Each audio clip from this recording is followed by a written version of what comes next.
നിങ്ങളുടെ വീട്ടിലെ ഇഞ്ചി, നാരങ്ങ, മാങ്ങ തുടങ്ങിയ അച്ചാറുകളെല്ലാം തീർന്നിട്ടുണ്ടെങ്കിൽ ഒരു പുതിയ അച്ചാർ ഉണ്ടാക്കാനായിട്ട് ഞാനൊന്ന് കാണിച്ചു തരാവേ. അതിന് വേണ്ടിയിട്ട് ഞാനൊരു 10-25 പച്ചമുളക്, നമ്മൾ സാധാ പച്ചമുളക് എടുത്തിട്ടുണ്ട്. എരി കുറവുള്ളതായാലും കുഴപ്പമില്ല, എരിവുള്ളതായാലും കുഴപ്പമില്ല. ഞാനിത് മീഡിയം എരിവുള്ള പച്ചമുളകാണ് എടുത്തിട്ടുള്ളത്. പിന്നെ ഞാൻ എടുത്തിട്ടുള്ളത് ഒരു 3-4 ചെറിയ ഉള്ളി, 2 തണ്ട് കറിവേപ്പില, ഒരു പീസ് ഇഞ്ചി, ഒരു നെല്ലിക്കയോളം വലുപ്പത്തിൽ പുളി എടുത്തിട്ടുണ്ട്. പുളി എടുക്കുമ്പോൾ ശ്രദ്ധിക്കുക, പുളി നല്ല പുളിയുള്ള പുളിയാണെങ്കിൽ കുറച്ചെടുത്താൽ മതി. ചില പുളികളിൽ മധുരവും കൂടെ ചേർന്നായിരിക്കും, എങ്കിൽ കുറച്ച് കൂടുതൽ എടുക്കണം. ഓക്കെ, അപ്പോൾ പുളി എടുക്കുമ്പോൾ നിങ്ങൾ വളരെ ശ്രദ്ധിക്കുക. എന്നിട്ട് ആ പുളി എടുത്ത് നമ്മൾ കുറച്ച് ചൂടുവെള്ളത്തിലിട്ട് ഒന്ന് കുതിർക്കാനായിട്ടൊന്ന് മാറ്റി വയ്ക്കുക. കുതിർത്ത് വേണം നമ്മൾ, പുളിയുടെ വെള്ളം വേണം നമുക്ക് എടുക്കാനായിട്ട്. എന്നിട്ട് നമുക്ക് ഈ പച്ചമുളകിനെ നമുക്ക് ഇതിൻ്റെ തുമ്പ് സൈഡ് ഒന്ന് നമുക്ക് രണ്ടായിട്ടൊന്ന് കീറി കൊടുക്കാം. എങ്കിൽ ഈ സാധനങ്ങളെല്ലാം അകത്ത് പിടിക്കത്തുള്ളൂ, ഈ മസാല എല്ലാം പിടിക്കാതെ ഇങ്ങനെ ഒന്ന് കീറിയെടുത്താൽ മതി. ഓക്കെ, കണ്ടോ, ഇതാ ഇങ്ങനെ ഒന്ന് എല്ലാം ഞാനിതായത് എല്ലാം ഒന്ന് കീറിയെടുത്തിട്ടുണ്ട്. ഇങ്ങനെ തന്നെ കീറിയെടുക്കുക. ഇനി നമുക്ക് ഒരു ചീനച്ചട്ടിയോ പാനോ എന്ത് വേണോ അടുപ്പി വെച്ചിട്ട്, കുറച്ച് ഞാൻ നല്ലെണ്ണയാണ് ഒഴിച്ചിരിക്കുന്നത്, വെളിച്ചെണ്ണ വേണമെങ്കിലും ഒഴിക്കാം. ഇതാ കുറച്ച് നല്ലെണ്ണ ഒഴിച്ചിട്ടുണ്ട്. എന്നിട്ട് നമ്മൾ കീറി വെച്ചിരുന്ന പച്ചമുളക് ഇതാ എടുത്ത് അതിലോട്ടിട്ടിട്ടുണ്ട്. ഒരല്പം ഉപ്പും കൂടെ ഇടുക. ആദ്യം കുറച്ച് ഉപ്പിട്ടാൽ മതി, ഇതിൽ അകത്തൊക്കെ ഒന്ന് ഉപ്പ് പിടിക്കുന്നതിന് വേണ്ടിയിട്ടാണ്. അത് കഴിഞ്ഞിട്ട് പിന്നീട് നമുക്ക് ഉപ്പ് ആവശ്യത്തിന് ഇടാം, നോക്കിയിട്ടിടാം. ഉപ്പ് കൂടിപ്പോയാൽ നമുക്കൊന്നും ചെയ്യാൻ പറ്റത്തില്ല.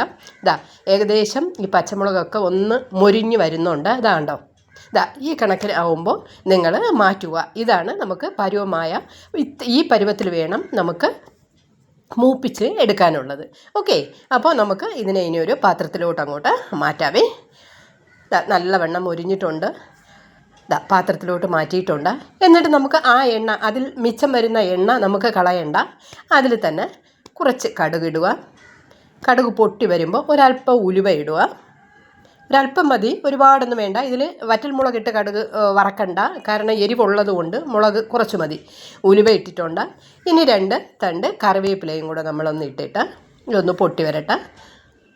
എന്നിട്ട് എടുത്ത് വെച്ചിരുന്ന കറിവേപ്പില കൂടെ നമ്മൾ അതിലോട്ടൊന്ന് ഇടുവാണ്. എന്നിട്ട് നമ്മൾ അരിഞ്ഞു വെച്ചിരുന്ന ഇഞ്ചിയും ഉള്ളിയും അവിടെ ഉണ്ടായിരുന്ന ഒരു മിക്സ് ഉണ്ടായിരുന്നല്ലോ, അതിന് നമുക്കിതിലോട്ടൊന്ന് തട്ടിയിട്ട് ഒന്ന് നല്ലവണ്ണം ഇതൊന്ന് മൊരിഞ്ഞ് ഒന്ന് ബ്രൗൺ നിറം ആവുന്നത് വരെ നമുക്കൊന്ന് ഇളക്കി കൊടുക്കാം. ഇളക്കണം, ഇല്ലയെന്നുണ്ടെങ്കിൽ ചിലപ്പോൾ അത് അടിയിൽ പിടിച്ചു പോകും. ഇപ്പോഴൊക്കെ ലോ ഫ്ലെയിമിൽ വേണം തീ വയ്ക്കാനുള്ള, ഒരുപാട് തീ കൂട്ടാൻ പാടില്ല, എങ്കിൽ പെട്ടെന്ന് കരിഞ്ഞു പോകും. ഇത് ഏകദേശം ബ്രൗൺ നിറമായിട്ടുണ്ട്. ഇതാണ്ടോ, ഇതേ നിറത്തിൽ, ഇത്ര നിറം ആകുമ്പോൾ നമുക്കിതിലൊരു മസാല കൂട്ടുണ്ട് ചേർക്കാനായിട്ട്. ഇത്രയും നിറം വേണം.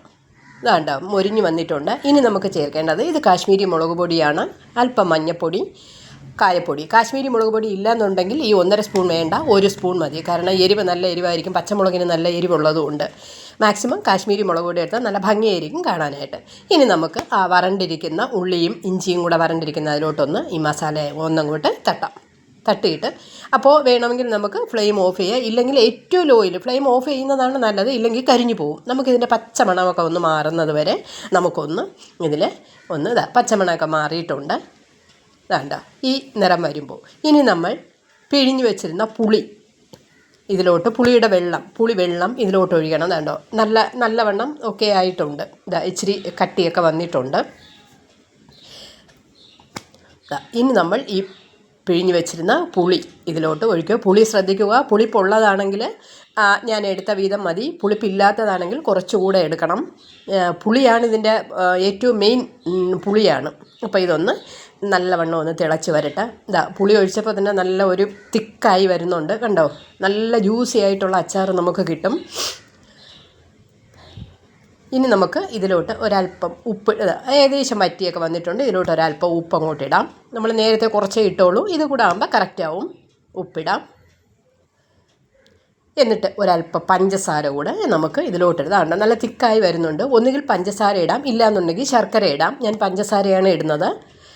പുളിക്ക് പകരം വേണമെങ്കിൽ വിനാഗിരി വേണമെന്നുള്ളവർക്ക് ചേർക്കാം. ഒരുപാട് ദിവസമൊക്കെ ഇരിക്കണമെങ്കിൽ വിനാഗിരി ചേർക്കാം. പക്ഷേ വിനാഗിരിയെക്കാട്ടിയും കൂടുതൽ നമുക്ക് ടേസ്റ്റ് വരുന്നത് സാധാ വാളം പുളി ചേർക്കുമ്പോഴാണ്. ഇതാണ്ടോ പഞ്ചസാരയെല്ലാം ഇട്ടിട്ടുണ്ട്. ഇനി നമുക്ക് മാറ്റി വെച്ചിരുന്ന മുളകും കൂടെ ഇതിലോട്ടൊന്നെടുത്ത് തട്ടാം.